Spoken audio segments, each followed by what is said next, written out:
इस news bulletin के प्रायोजक हैं डेन ब्रॉडबैंड, भागलपुर का सबसे फास्ट ब्रॉडबैंड सर्विस। हम आपको ऑप्टिकल फाइबर के माध्यम से 100 Mbps की स्पीड देते हैं। आकर्षक ऑफर 3 महीने के साथ 1 महीने का रिचार्ज फ्री। चुनाव आयोग की उच्च स्तरीय टीम उप निर्वाचन आयुक्त सुदीप जैन, उप निर्वाचन आयुक्त चंद्रभूषण कुमार के नेतृत्व में आगामी विधानसभा चुनाव की तैयारी की समीक्षा करने भागलपुर पहुंची।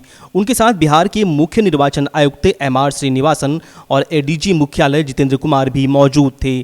चुनाव आयोग के अधिकारियों ने भागलपुर के एक निजी होटल में भागलपुर, बांका, मुंगेर, लखीसराय, शेखपुरा, जमुई, खगड़िया, बेगूसराय, पूर्णिया, अररिया, किशनगंज और कटिहार के निर्वाची अधिकारी, सह जिलाधिकारी, वरीय पुलिस अधिकारी और SP के साथ कोरोना वायरस के संक्रमण के बीच होने वाले विधानसभा चुनाव को लेकर किए जा रहे प्रशासनिक तैयारियों की समीक्षा की। समीक्षा बैठक के दौरान किसी भी सूरत में 29 नवंबर तक बिहार विधानसभा चुनाव कराए जाने को लेकर अधिकारियों को दिशा निर्देश देते हुए कोरोना के संक्रमण के बीच मतदान प्रतिशत को बढ़ाने का दिशा निर्देश भी दिया। साथ ही चुनाव आयोग की टीम ने पिछले चुनाव के दौरान हुए मुकदमों का निपटारा जल्द से जल्द पूरा किए जाने, लंबित वारंट और कुर्की जब्ती की कार्रवाई को त्वरित कार्रवाई करते हुए निपटाने और मतदाता सूची में आगंतुक प्रवासी श्रमिकों के नाम शामिल कराए जाने को लेकर भी पूरी रिपोर्ट पदाधिकारियों से ली। उप निर्वाचन आयुक्त ने मतदान केंद्रों पर सुरक्षा बलों की तैनाती को भी लेकर रिपोर्ट देने को कहा। साथ ही sector, zonal, super zonal, micro observer के संबंध में भी सभी जिले के पदाधिकारियों के साथ जानकारी हासिल की। आयोग ने यह भी स्पष्ट किया कि मतदान केंद्रों की संख्या बढ़ाए जाने के कारण शहरी और ग्रामीण क्षेत्रों में महिला कर्मियों की प्रतिनियुक्ति की जाएगी। साथ ही नक्सल और देरा क्षेत्र में चुनाव को लेकर सुरक्षा के पुख्ता इंतजाम किए जाने की बात भी आयोग की टीम ने अधिकारियों से की। इस दौरान कोरोना संक्रमण को देखते हुए सभी मतदान केंद्रों पर क्राउड मैनेजमेंट के लिए बनाई गई प्लानिंग के बारे में भी जानकारी उप निर्वाचन आयुक्त ने अधिकारियों से ली।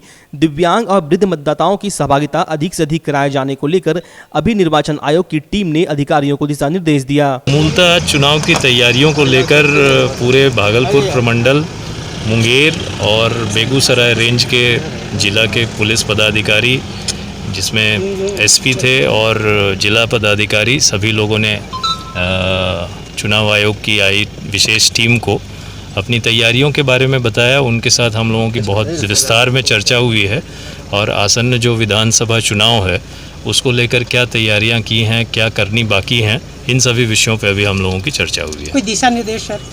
बहुत सारे गाइडलाइंस मिलते रहते हैं, आज भी मिले हैं। हम लोगों ने उसका अनुपालन भी कर रहे हैं। बिहार विधानसभा चुनाव की तैयारियों का जायजा लेने के लिए निर्वाचन आयोग की टीम आज भागलपुर पहुंची, जहां पर 12 जिले के जिलाधिकारी, सह निर्वाची पदाधिकारी और सीनियर पुलिस पदाधिकारियों के साथ बैठक की। इस दौरान निर्वाचन आयुक्त, उप निर्वाचन आयुक्त सुदीप जैन और चंद्रभूषण कुमार के साथ बिहार के जो मुख्य निर्वाचन पदाधिकारी हैं MR श्रीनिवासन, वो भी पहुंचे थे। ADG मुख्यालय जितेंद्र कुमार भी आए थे। और सबसे बड़ी बात जो आज के बैठक में देखने को मिली, आज के बैठक में जो समीक्षा बैठक थी उसमें हर हाल में 29 नवंबर तक बिहार विधानसभा चुनाव कराए जाने की बात उप निर्वाचन आयुक्त और निर्वाचन आयोग की टीम के द्वारा कही गई है। और भागलपुर में बिहार के अलग अलग जो 12 जिले के टीम आए थे, लोग आए हुए थे, जो बड़े पदाधिकारी आए हुए थे, उनको कोरोना के संक्रमण के बीच जो मतदान का प्रतिशत है उसको बढ़ाए जाने को लेकर एक टास्क दिया गया है। टास्क देने का मतलब है कि किसी भी तरह से मतदाताओं को जागरूक करके अधिक से अधिक लोग मतदान केंद्र तक पहुँचे और मतदान में हिस्सा लें, ये टास्क मुख्य रूप से दिया गया। उसके बाद जो नक्सल प्रभावित क्षेत्र है, जो दियारा का क्षेत्र है, जहाँ पर बूथ कैप्चरिंग की घटना होती है, नक्सल प्रभावित क्षेत्र जहाँ पर लोग डर के मारे चुनाव की प्रक्रिया में कम भाग लेते हैं, वैसे जगहों पर पुलिस की प्रतिनियुक्ति की बात कही गई है। साथ ही साथ शराब का जो ये विधानसभा चुनाव के समय शराब तस्करों के द्वारा जो शराब का खेल होता है उस पर रोक लगाने की बात कही गई है। कहीं न कहीं आज जो उप निर्वाचन आयुक्त सुदीप जैन और चंद्रभूषण कुमार जो भागलपुर पहुंचे, जो 12 जिलों के पदाधिकारियों के साथ बैठक की, उन्होंने एक तो सबसे बड़ी बात ये कही कि 29 नवंबर तक किसी भी हाल में बिहार विधानसभा चुनाव होने हैं। दूसरी बात जो मुख्य रूप से कही है कि मतदान का प्रतिशत बढ़ाना है, तो इसको लेकर आज उन्होंने सभी पदाधिकारियों को टास्क दिया है। अपने सहयोगी पर्सन सुबोध के साथ कुणाल शेखर, डेन न्यूज़, भागलपुर। भागलपुर के सुल्तानगंज थाना क्षेत्र के कुम्हार गली में अपराधियों द्वारा दिन दहाड़े प्रेमजीत कुमार की गोली मारकर हत्या किए जाने का मामले का 24 घंटे के भीतर उद्भेदन करते हुए हत्या के मामले में शामिल 2 अपराधियों को गिरफ्तार कर लिया गया है। भागलपुर के सीनियर एसपी आशीष भारती ने बताया कि हत्याकांड में शामिल सूरज कुमार और उसके सहयोगी कौशल को भागलपुर पुलिस ने गिरफ्तार कर लिया है। साथ ही सीनियर एसपी ने कहा कि मृतक प्रेमजीत अपराधी प्रवृत्ति का था और सूरज उसका मित्र था और आपसी विवाद में ही सूरज ने प्रेमजीत की हत्या कर दी है। एक व्यक्ति की गोली मार करके हत्या कर दी गई थी, जिसमें सूरज यादव को प्राथमिकी अभियुक्त बनाया गया था। इस मामले में पुलिस के द्वारा त्वरित कार्रवाई करते हुए 24 घंटे के अंदर इस घटना में शामिल 2 अपराधियों की गिरफ्तारी की गई है, जिसमें प्राथमिकी अभियुक्त सूरज यादव तथा उसका सहयोगी रोशन कुमार। सूरज यादव जो कि सुल्तानगंज का रहने वाला है और रोशन कुमार जो कि मुंगेर का रहने वाला है, इन दोनों को गिरफ्तार किया गया है तथा गिरफ्तार कर आगे की कार्रवाई की जा रही है। उल्लेखनीय है कि मृतक के संबंध में भी यह जानकारी मिली है कि उसका आपराधिक इतिहास था तथा सूरज यादव उसका मित्र ही था और दोनों के बीच में आपसी विवाद उत्पन्न हुआ, जिसमें यह घटना कारित की गई थी। जगदीशपुर प्रखंड के अंतर्गत कथौनी स्थित होली फैमिली स्कूल में फी माफी को लेकर अभिभावकों का समूह स्कूल आकर फी माफी के लिए आवेदन दिया और फी माफ करने संबंधी कोई आश्वासन नहीं मिलने पर स्कूल प्रबंधन के खिलाफ जमकर नारेबाजी की। विद्यालय में पढ़ाई भी नहीं हुई है, ऑनलाइन पढ़ाई के नाम पर खानापूर्ति मात्र हुई है। ऐसे में पूरी फी के लिए हम अभिभावक पर दबाव बनाना किसी भी दृष्टि में उचित नहीं है। कई अभिभावकों ने कहा कि बच्चों का 6 माह का फी माफ किया जाए और वार्षिक शुल्क के नाम पर 7,000 की मोटी रकम भी लेने का कोई औचित्य नहीं है। अभिभावकों ने कहा कि होली फैमिली स्कूल में हर साल 15% की बढ़ोतरी होती है, जो कि इस बार भी हुई है, लेकिन कोरोना के कारण स्कूल बंद है, पढ़ाई बंद है और बढ़ोतरी वाली फी मांगी जा रही है। विद्यालय की तरफ से नोटिस जा रहा है कि सितंबर माह में एग्जाम होगा और एग्जाम के पहले परीक्षा फी जमा करना है। ऐसे में हम अध्यापक और बच्चे काफ़ी मानसिक तनाव में हैं। विद्यालय प्रबंधन फी माफी की दिशा में कोई कदम नहीं उठाता तो चरणबद्ध आंदोलन किया जाएगा। स्कूल प्रशासन, हमारी फीस माफ करो, हमारी फीस माफ करो। स्कूल प्रशासन, हमारी मांगे पूरी करो, हमारी मांगे पूरी करो, हमारी मांगे पूरी करो। स्कूल प्रशासन, हमारी मांगे पूरी करो। एनडीए में लगातार खींचतान जारी है और लोजपा के राष्ट्रीय अध्यक्ष चिराग पासवान के द्वारा प्रधानमंत्री नरेंद्र मोदी को पत्र लिखे जाने के सवाल पर भागलपुर के विधायक अजीत शर्मा ने इसे एनडीए का अंदरूनी मामला करार देते हुए इसे लोजपा द्वारा विधानसभा चुनाव में अधिक सीट लेने का प्रेशर गेम बताया है। साथ ही विधायक ने कोरोना काल में बिहार सरकार के द्वारा किए गए कार्य को लेकर लोगों में नाराजगी होने की बात कहते हुए प्रवासी श्रमिकों को रोजगार मुहैया कराने में एनडीए गठबंधन की सरकार का फेल होने का दावा करते हुए बिहार में कांग्रेस, राजद और महागठबंधन की सरकार बनाए जाने की बात कही। लोजपा भी केंद्र में सरकार में शामिल है, तीनों को सीट का बंटवारा तय करना है और हमको लगता है कि अधिक सीट लेने के लिए, क्योंकि ये दबाव है और ये लोजपा जो है और ये चिराग पासवान जी सांसद हैं, तो ये दबाव बना रहे हैं कि अधिक से अधिक सीट लड़ें। इसकी खिलाफत में तो चलता ही रहता है राजनीति में, कभी ये बोला, ऐसे उनकी ये अंदरूनी मामला, इस पर मुझे बहुत कुछ नहीं बोलना है, लेकिन सोशल मीडिया पर ये वायरल हो रहा है तो पहले तो वो अपने घर कुनबे को देखें। अभी वो लोग बात करते हैं महागठबंधन की, महागठबंधन में कोई डिस्प्यूट नहीं है, समय आने पर सारा तय हो जाएगा।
बच्चा जब जन्म लेता है तो कई बार बच्चा तुरंत नहीं रोता है, रोने में देर हो जाता है। ऐसे में बच्चा क्षतिग्रस्त हो जाता है और उसके बचने की संभावना कम हो जाती है।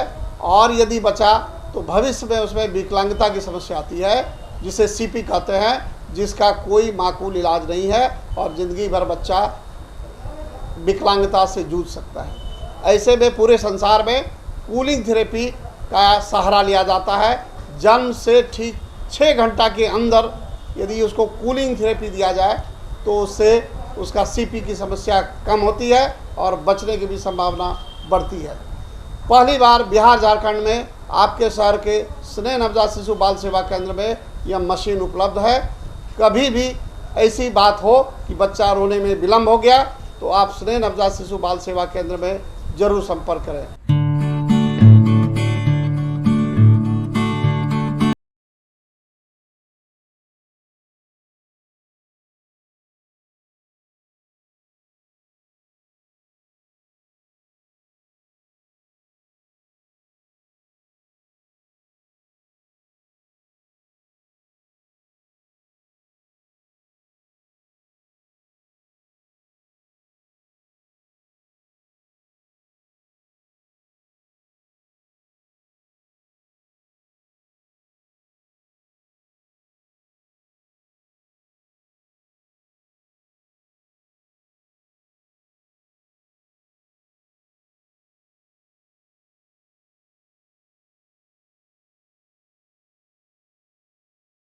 विभिन्न मांगों के समर्थन में ट्रक ऑनर एसोसिएशन के आह्वान पर आज लगातार दूसरे दिन भी राज्यव्यापी चक्का जाम जारी रहा और गाड़ी मालिक NH 80 पर अपनी अपनी गाड़ियों को खड़ा कर सरकार के द्वारा पारित कानून के विरोध में भागलपुर जिला ट्रक एसोसिएशन के अध्यक्ष दीपक नारायण सिंह, दीपक एवं प्रवक्ता बबलू मंडल के नेतृत्व में सैकड़ों ट्रक मालिक एवं ट्रक ड्राइवर खलासियों ने भी 20 सूत्री मांगों को पूरा किए जाने की मांग सरकार से करते हुए विरोध प्रदर्शन किया।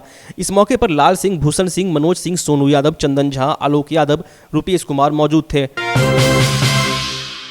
भागलपुर के सदर अस्पताल परिसर में बिहार राज्य चिकित्सा कर्मचारी संघ के बैनर तले अस्पताल के सभी एम्बुलेंस चालकों ने अपनी मांगों के समर्थन में अनिश्चितकालीन हड़ताल करते हुए अस्पताल प्रबंधन और सरकार के खिलाफ जमकर प्रदर्शन किया।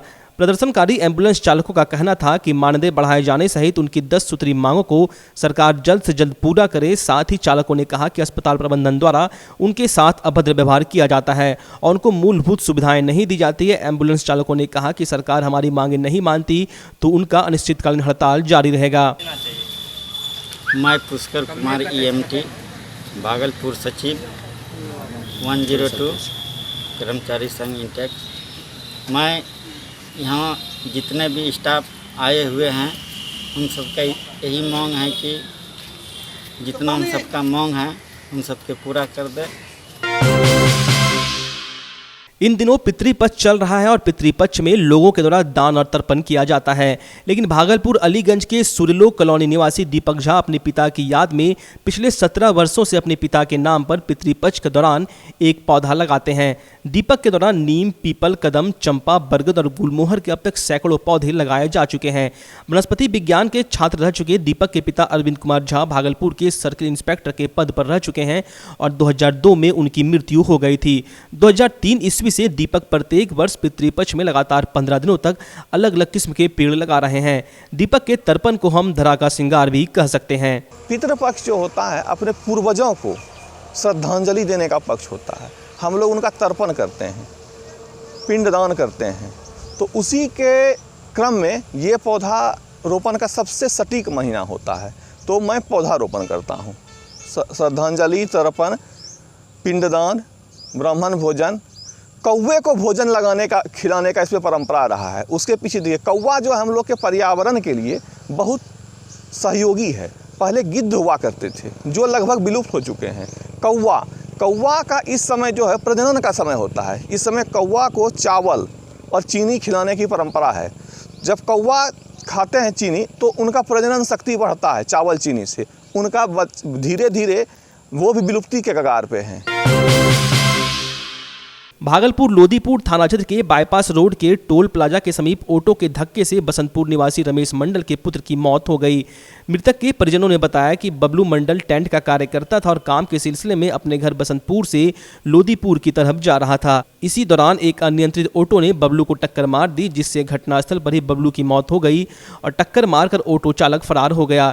घटना के बाद पुलिस ने सबको पोस्टमार्टम के लिए भेज दिया और मामले की छानबीन में जुट गई। अखिल भारतीय विद्यार्थी परिषद पीरपैंती इकाई के द्वारा ब्लॉक परिसर में विभिन्न समस्याओं को लेकर एक दिवसीय धरना दिया गया। उनकी मुख्य मांगों में पीरपैंती प्रखंड में डिग्री कॉलेज खोला जाए, आधार कार्ड केंद्र को बढ़ाया जाए, एम्बुलेंस की संख्या बढ़ाई जाए, NH80 की मरम्मत करवाई जाए, मालदा ट्रेन का ठहराव कराया जाए, किसान मंडी खुलवाया जाए सहित अन्य मांगे थी। धरना को संबोधित करते हुए परिषद के तिलका मांझी विश्वविद्यालय संयोजक रवि भूषण ने कहा कि पीरपैंती प्रखंड में 29 पंचायत है, लेकिन एक भी डिग्री कॉलेज नहीं है। अविलंब डिग्री कॉलेज खोला जाना चाहिए। मौके पर प्रशांत कुमार, रतनदीप कुमार, अभिनंदन कुमार, हेमंत कश्यप, सत्यम, सुधांशु पांडे, चंदन पांडे, रवि पांडे, कौशिक उपाध्याय सहित अन्य कार्यकर्ता मौजूद थे। विधानसभा चुनाव की तैयारियों को लेकर सभी पार्टियां जुट चुकी है और इसी कड़ी में भागलपुर के खलीफाबाग चौक से भाजपा के द्वारा प्रचार रथ को रवाना किया गया। भाजपा के जिला अध्यक्ष रोहित पांडे ने पार्टी का झंडा दिखाकर रथ को रवाना किया। इस दौरान जिला अध्यक्ष ने कहा कि भारत सरकार के द्वारा किए जा रहे जन उपयोगी कार्यों को जन जन तक पहुंचाए जाने और बिहार NDA सरकार के द्वारा कराए गए विकास कार्यों को पहुंचाए जाने को लेकर प्रचार रथ को रवाना किया गया है। भागलपुर शहरी क्षेत्र के सभी चौक चौराहों पर डिजिटल टेक्निक के माध्यम से लोगों को केंद्र एवं राज्य सरकार की विकास योजनाओं को जानकारी देगी। सेविका सहायिका संघ के प्रखंड उपाध्यक्ष पिंकी कुमारी की अध्यक्षता में नाथनगर प्रखंड स्तरीय बैठक आयोजित की गई। इस बैठक में प्रखंड क्षेत्र के सभी सेविका सहायिका ने हिस्सा लिया। वहीं इस बैठक में 17 सूत्री मांगों पर चर्चा की गई, जिसमें सभी सेविका सहायिका ने अपनी सहमति जताई। वहीं पिंकी कुमारी ने बताया कि जब तक मांगे पूरी नहीं हो जाती सभी सेविका सहायिका अनिश्चितकालीन हड़ताल पर रहेंगी। इस बैठक में अंजू, संगीता, सरिता, ललिता, लिपि कुमारी, सुमन कुमारी आदि ने भाग लिया।